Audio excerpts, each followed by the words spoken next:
Hey guys, what is up? So Gabbie Hanna goes on Keemstar's podcast called Mom's Basement with FaZe Banks. And let's just get right into this hour-long podcast.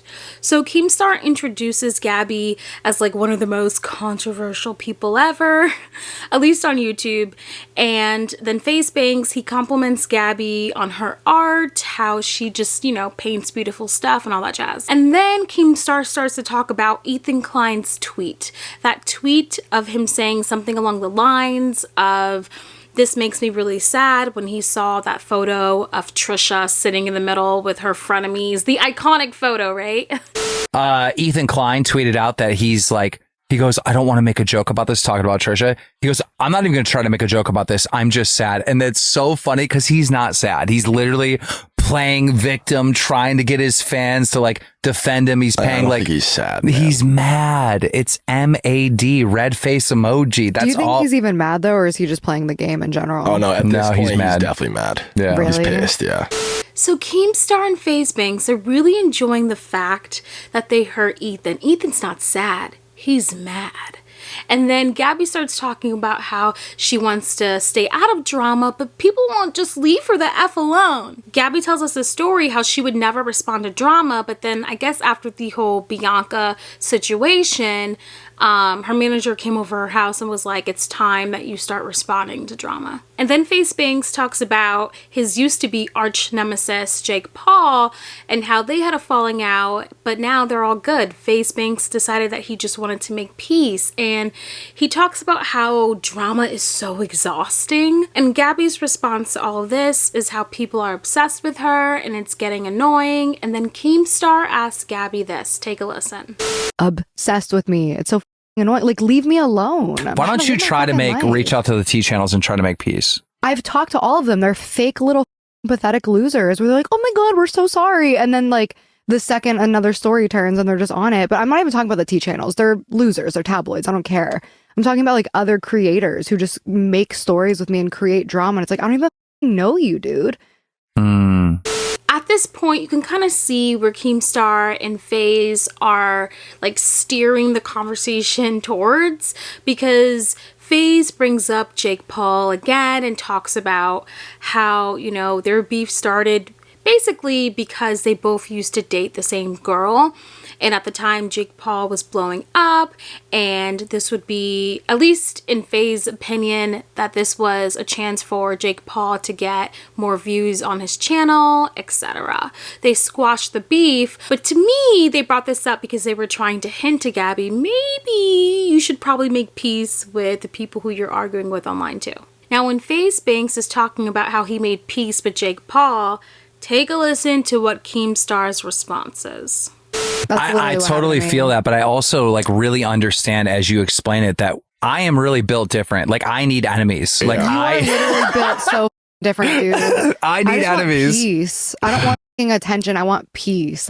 I want to constantly be at war with someone. It's a motivation, right? It's I'm going to prove you wrong. Dude, I'm going to show you energy. I don't know, dude. Run a show about drama. That's why. Well, no, I literally wake up and I leap out of bed and I'm I pace around the house. I just have energy, crazy energy. Yeah. I don't know where it comes from. You've always been like that. Yeah. It's real. You've always, as long as I've known you, as long as I've watched you, you've always fucking been that guy. Keemstar wants to constantly be at war with someone. It's a motivation. Let that sink in. This is why I don't like him. And then FaZe Banks says how people just don't realize how nice Keemstar really is. Gabbie even adds that while all of her quote-unquote friends are taking jabs at her online, Keemstar is the one who picked up the phone and called Gabbie to see how she was doing, asking her if she's okay. And then Gabbie talks about Ethan, how, when the whole Trisha Paytas quits frenemies, that whole scandal happened, and then followed by that, Trisha Paytas accused Ethan of SA or SH, depending on who you ask. Gabbie reached out to Ethan again, and take a listen to what she says.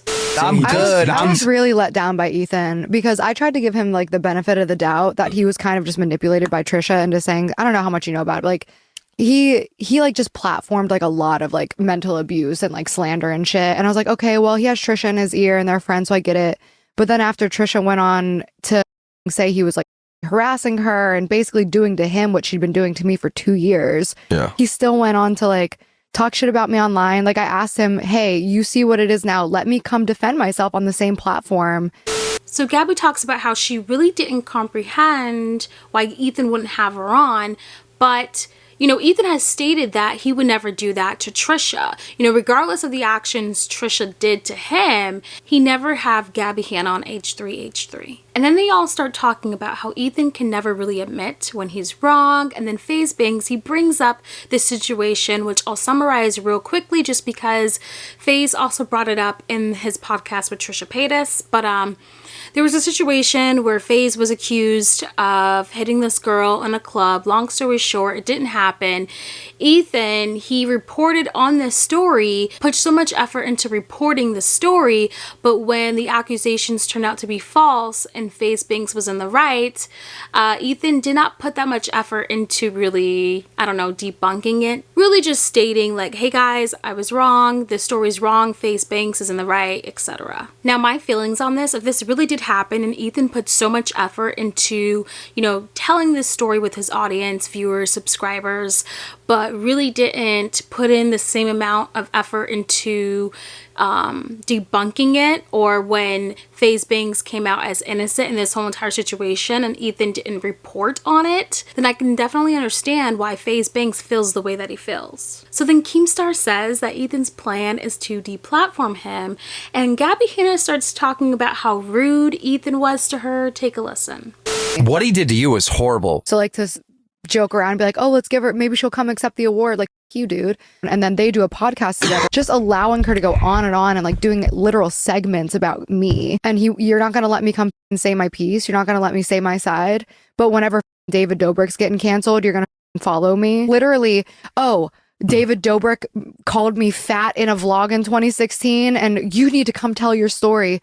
Meanwhile, Trisha Paytas is sitting right next to you saying that I'm like a deluge crazy stalker. He literally caters to the audience. I mean, he literally was calling me a creepy mother for dating a 20-year-old. And 3 years ago, Boogie's 44 years old, literally 5 years older than me, dating a 20-year-old, and he's like bro fisting. I'm like, yeah, you do your thing. She's legal, blah, blah, blah. What is this? Okay, so I have two thoughts here. My first thought is, one, if Ethan was truly, you know, fist bumping someone who was older than Keemstar, dating a 20-year-old, yes, of course, that's definitely hypocritical. But two, my take on the whole Gabbie Hanna situation, I think that, you know, just how Gabby is able to go on her platform, her YouTube channel, and with her telling my truth series and basically bringing everyone down with her, or to me, that seems to be the goal. She has every right to do that on her channel. So Ethan has every right on his platform, his channel, to decide who he wants on his channel, who he wants on his podcast. Feel me? So if Ethan doesn't want Gabby on H3H3, that's his choice. Now we get to the part where I was definitely, you know, on a human to human level, I did feel for Gabbie Hanna. I know a lot of people love to like come for me every time I say I did feel for Gabbie Hanna, but you know, I'm human. And Gabby starts to talk about how because of the slandering on the show or on Frenemies, it led to her having a mental health breakdown. If you're not going to let me come and defend myself on the platform that you slandered me on and like push me to a mental break, like they pushed me to a mental breakdown, and they did. And I was there, I witnessed giving it. me the award for mental breakdown. This is the same person that's saying that I take advantage of mental health and all this sort of stuff, which, look, I had bad takes. I get it. I understand that. Now, I remember this episode because I was watching this in my car eating ice cream. And, you know, I didn't really think much of the episode at the time, but looking back on that, there was an episode of Frenemies where Trisha and Ethan, they were being mental health advocates. But in that same episode, they made fun of Gabbie Hanna and even said that we're going to give her like this like mental breakdown award, whatever they said, right? And I can see how extremely offensive that is. And I can see how if I was Gabbie Hanna, that would suck hearing that, oh, you're going to give that trophy, that award to me. And then they start talking about mental health, and FaZe Banks talks about a time to where he really didn't understand anxiety until there was a point in his life where he was about to unalive himself, or he at least talked about it. So he was in a mental hospital, and going through that, he really understood more about mental health. So then after this conversation, KEEMSTAR starts talking about Gabbie's paintings, her music again, how he went to her house, her art is beautiful, etc. So now we're 28 minutes into this podcast, and Gabbie starts talking about her scandals. So Gabbie starts off talking about her singing scandal, which KEEMSTAR tries to defend. And if you don't know, I guess Gabbie Hanna was singing off pitch in one of her songs, and it became a thing to where she can't sing. And KEEMSTAR tried to defend her, but then Gabbie was like, no, people were right. I was definitely off tune, off pitch. And then Gabbie talks about the whole rice gum situation. She really didn't like the fact that she was being made fun of her stretch marks, her nose. And then she dives into how she became a meme. And then KEEMSTAR really talks about how he thinks that Gabbie's music is like 10 times better now because of everything that she went through. You know, you can really hear like all the emotions and all that jazz in her music now. And then KEEMSTAR brings up the whole Escape the Night drama, and I really did not agree on his take on the situation. Like the new drama that you were in where you were talking about, you know, you being a bitch or whatever at the, what was that? The Escape the Night. Escape the Night. Like she admittedly was like a bitch on the set, right? Of course. And she admits it, right? So she publicly admits like, hey, I was horrible on this set, right? They jump on her. Gabbie Hanna's lying. This is what she really did. She said she was a bitch. So frustrating. It's my so video, insane. What this clearly tells me is that KEEMSTAR himself did not do his research on the situation. And I mean him. I'm not talking about the fact checkers for Drama Alert. I'm talking about him. Because if he would have at least sat and watched the hour-long video that Daniel Prada did, if you were going to watch a video, I know it's easier to watch Joey Graceffa's video that's like, what, 15, 16 minutes long, as opposed to Daniel Prada's, which is an hour long. Please watch Daniel Prada's video. I did. I reviewed it. And if he watched that, he would have known that, yes, Gabbie admitted to being a bitch on her series, on her platform. It's not just admitting to being a bitch, case closed. What happened was after Gabbie, you know, told her truth, Daniel came out with a video debunking every single damn lie Gabbie Hanna said. So where is that response? KEEMSTAR's take on this is very telling because it was way much more than that. You know, where is the, okay, Gabbie Hanna never showed up for her fittings? Where is the Gabbie Hanna never handed in her forms? I mean, there was so much evidence, there was so much receipts to where it's like, okay, bruh, you definitely didn't sit and watch the hour-long video.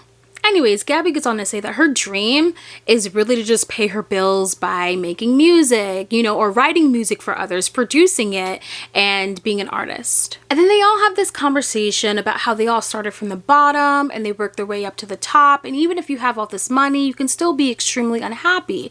And they talked about, you know, the ways in which they go fixing their unhappiness. You know, like Gabbie, she's having a hard time finding someone for her because of her drama, and she had to break up with her last boyfriend due to this. So they all bond over that, and then Gabbie mentions to KEEMSTAR that, and today you try to get me to take a selfie with the person that tried to ruin my life or whatever. So I assume KEEMSTAR tried to get Gabbie Hanna to take a selfie with Trisha Paytas. That's my opinion. Now, because Gabbie asked, KEEMSTAR talks about the reason how the whole Ethan Klein versus KEEMSTAR beef started. I've already went over this in the last podcast with Trisha Paytas and KEEMSTAR and FaZe Banks. So I'm going to leave that video in the description below. Feel free to check that one out. I just don't want to be repetitive just in case you've already seen that one. And then they start to talk about theories, reasons why people bully Gabbie Hanna. Gabbie even mentions classical conditioning. Just, they come up with theories of why she's being bullied. It has nothing to do with her. It has everything to do with the T channels. And then KEEMSTAR shares to us and Gabbie Hanna what really bothers him. Take a listen. Honestly. You know what really bothers me is the people that attack you, right? Mostly female audience. They're the most SJW, like woke and mental health and don't bully people. Exactly. And they're such hypocrites But with they you. just weaponize They that treat shit. you so But evil. so like, I'm telling you right now, I have mental health issues. I'm telling you that I'm suicidal, and you're still gonna every day bully me, pile on, lie, It's fucked up. and then you're gonna get on your platform and be like, mental health matters. I find it funny how they really don't call Gabbie Hanna out for her shit. I mean, it's all the women. It's all the women tea channels. And obviously you can say, oh my gosh, I'm biased because I'm a female and I have a tea channel, right? But it's like, where was that energy? Just last week, I'm going to play what FaceBank said. This is what he said about Gabbie Hanna. If you can't admit to one fault that you That's did. what I'm saying. I don't think I've ever seen her one time be like, you know what? I I'm was sorry. wrong. Never. Yeah. And when you have that many issues with that many different people, like, when you're the common denominator, you're doing something wrong. So FaceBank said, if everyone has a problem with you, then, you know, you're the common denominator. You know, there has to be something going on, right? So where the was that energy at? All of a sudden, it's the women tea channels, and it's like they don't call Gabbie out for anything. They don't call her out for her shit, what she did, no receipts, nothing. These people who are supposed to be, you know, we don't give a fuck, we say whatever we want, we don't care what people think, they can't call her out for anything? And then Gabbie starts talking about how people are scared to defend her because they don't want to offend an R-worded victim. I had a T channel tell me like, oh, like, yeah, I never looked into it because I didn't want to argue with a victim. I didn't want to go against a victim. So it's because this person attached me wrongfully to something that has nothing to do with me. Now you can't argue with her.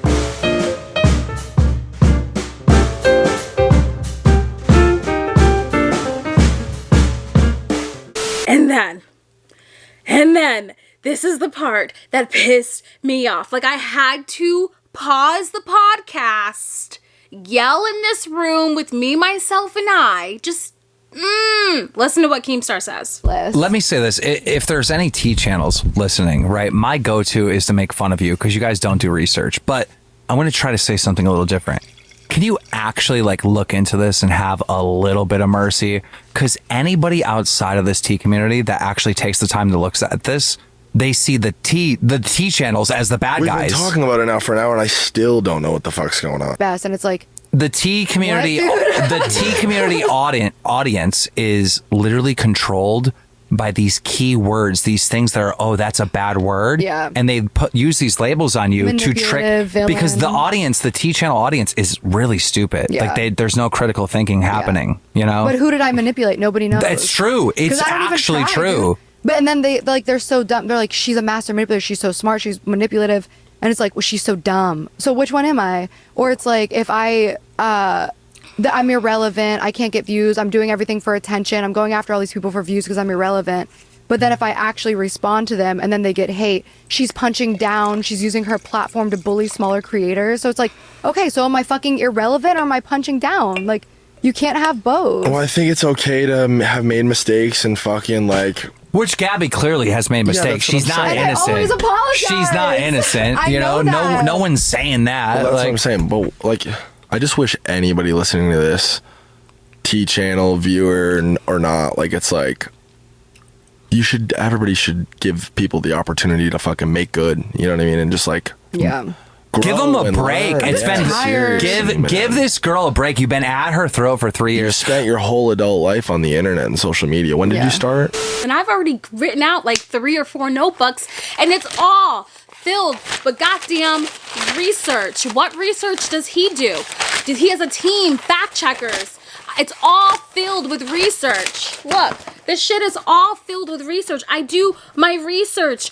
It's all I do. When I do the deep dive videos, the explaining everything series, or the inappropriate influencers, I take my precious time. I sit down and I take notes. I get up in the morning. I treat this like a job. So do not sit here and say, you T channels, you guys just really need to look in this and do your research. I fucking did. That's exactly what I did. I can literally sit here here close my eyes and debunk every single thing about Escape the Night that Gabbie Hanna has mentioned, okay? It's not me trying to go after her. I know I'm a small channel out here in these streets, but, you know, I've stated what she did right and what she does wrong. And that's period, point blank. So I think it's a really coward move on Keemstar's part to just blatantly put at the T channels they don't do their research. So then afterwards, they praise Gabbie for not jumping on the bandwagon, for going after David Dobrik during his whole cancellation, because a lot of people wanted Gabbie to speak on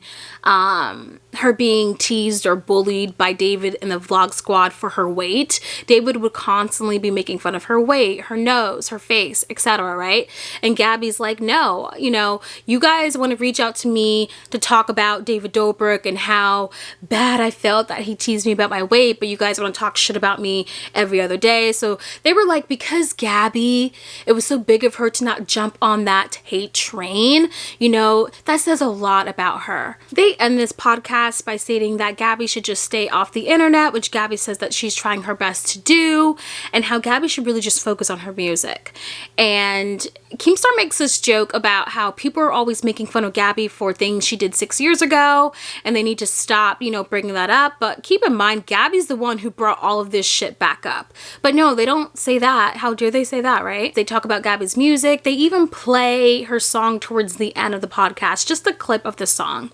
So that was the podcast. I will say the song though, and I've said this before and people have always been like, oh my gosh, what are you talking about, Blossom? Gabbie's music sucks. I think that Gabbie Hanna's music gives me Ashley Simpson vibes. But anyways, to wrap up this video, I think that Keemstar needs to sit down and watch that Daniel Prada 1 hour video. I think this podcast, it changed a little bit of how I felt about Gabbie Hanna, in the sense that, you know, she had a mental breakdown with the whole Frenemies podcast, with the whole giving her the mental health award or whatever Ethan Klein said or Trisha Paytas said. On a human to human level, I think this podcast, it did make me feel some sympathy towards Gabbie Hanna, only because she did talk about her mental health breakdown, and I'm not about to sit here and be like, oh, but she did this to so-and-so, and she did this. I mean, at the end of the day, we are all like a human species. We are the same species, and so we all have feelings, emotions, things of that nature. I think that Keemstar and FaZe Banks were extremely severely soft on Gabbie. All they said, guys, was, yeah, we're not saying, towards the end of the podcast, before they played the clip of her song, they're like, oh no, we're not saying Gabbie's perfect. She's done some things. They dress over that real quick. And then they start talking about something else, you know? And I'm just like, really, guys? Like, you guys are supposed to be the people that, you know, we don't give a shit what other people say. You know, we don't live for views and all that jazz. But you can't call Gabbie Hanna out for just the simplest shit, anything. So I think there were a bunch of yeah, that's how I feel about the podcast. That is my take on this whole entire thing. Honestly, guys, you didn't miss anything. Gabbie Hanna is still spewing the same things that she's been doing since day one. So yeah, leave a comment below. Let me know what you think. Thank you guys for watching, and I will see you on the next video. Bye, guys.